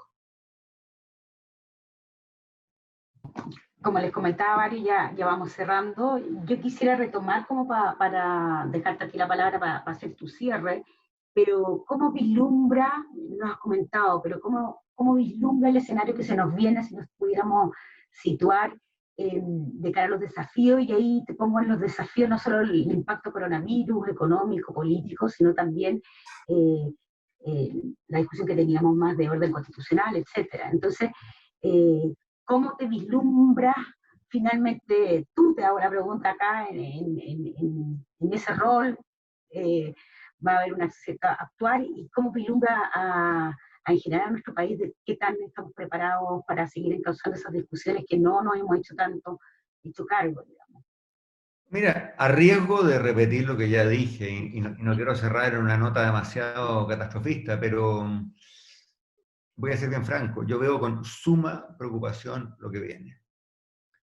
Porque hay una combinación de la cual va a ser muy difícil salir. Por un lado, populismo en el mundo y brotes populistas importantes en Chile. De eso hablamos. Por otro lado, una clase política e instituciones de todo orden tremendamente desprestigiadas. Tercero, un episodio de conmoción social y de violencia que solo terminó porque llegó la pandemia. Cuarto, un invierno que en materia de pobreza y cesantía va a ser catastrófico. Y lo digo responsablemente, yo no soy muy bueno para encender las alarmas, pero creo que hay que ser consciente que lo que viene va a ser muy, muy difícil. Y a eso agrégale el hecho de que Chile va a tener 8 elecciones el próximo año. No lo digo en tono crítico, no estoy diciendo que deberíamos suspenderlas, pero hay que estar conscientes de que hasta donde yo sé en la historia de la República de Chile nunca hemos elegido constituyentes, concejales, alcaldes, gobernadores, diputados, senadores y presidentes en los mismos 12 meses. Y por lo tanto, el test, si tú lo quieres ver así, el desafío que se viene por delante, primero para el sistema político y segundo para el buen sentido de todos los ciudadanos y ciudadanas, va a ser brutal. Y si lo hacemos bien nos puede ir muy bien, pero no va a ser fácil. Y por eso que me tiene tan preocupado y me he dedicado a meter un poco de bulla para aportar un granito de arena, me parece que llegar a un marco, a ponerle orillas a este debate, al menos en materia económica, en materia de gasto, de lo que se va a hacer para la recuperación, para el apoyo a las familias, para el apoyo a las pymes, la protección del empleo, eso no resuelve el problema, pero al menos le pone marco, le pone orillas a un debate central. Porque si primero no se hace nada y llegamos llegamos al invierno pleno, llegamos a agosto, con la pandemia desatada y con el desempleo desatado, vamos a estar en problemas. Pero segundo, si esto se vuelve una pelota de fútbol política, ¿no es cierto? Y la campaña del próximo año se hace con acusaciones que van y que vienen acerca de quién fue responsable de las decenas de miles de muertos y de los cientos de miles de empleos que se perdieron, es muy difícil que ese proceso eleccionario se conduzca con serenidad y que tomemos buenas decisiones con la cabeza fría. Por eso hay que actuar ahora, por eso que la urgencia, y con esa idea los dejo, la urgencia es tremenda y hay que actuar hoy. Y ahí, como contrapregunta pequeña, ¿ves que el llamado a la convocatoria hacia un acuerdo económico social, ese canal, ese puente, se requiere aún más en distintas instancias para encauzar el tipo de propuestas que tú planteas y el tipo de conversación que se requiere? Mira, se requieren muchas cosas, pero yo a esta altura sería chanchito práctico. Hay ya un debate económico iniciado, hay un cierto consenso acerca de cuáles son los 2 o 3 pilares, ¿no es cierto? Ayuda a las familias, protección del empleo, ayuda a las empresas, a las pymes y plan de recuperación. Hay una cierta disposición de los principales actores políticos. Claro, cada uno, por supuesto, arrastra un poco las patas, cada uno trae agua a su molino, cada uno dice, no, yo también quiero añadir lo siguiente. Pero me parece que hay algún trecho ya recorrido. Lo que es importantísimo, eso sí, es que entendamos que si en los próximos 15 días se va a acordar un marco, ese es un marco acerca de esto y no acerca de todo. Porque siempre alguien va a decir, no, porque me parece muy importante hablar de educación. Por supuesto que lo es. Me parece muy importante hablar de pensiones. Por supuesto que lo es. Pero la mejor manera de no acordar nada es hablar de todo. Si le vamos a poner un marco, hay que ponerle un marco a la respuesta a la pandemia. Y hay que ponerle plazos, los próximos 18 meses, el próximo año y medio, hay que ponerle lucas, el marco financiero es este, y hay que ponerle un marco jurídico.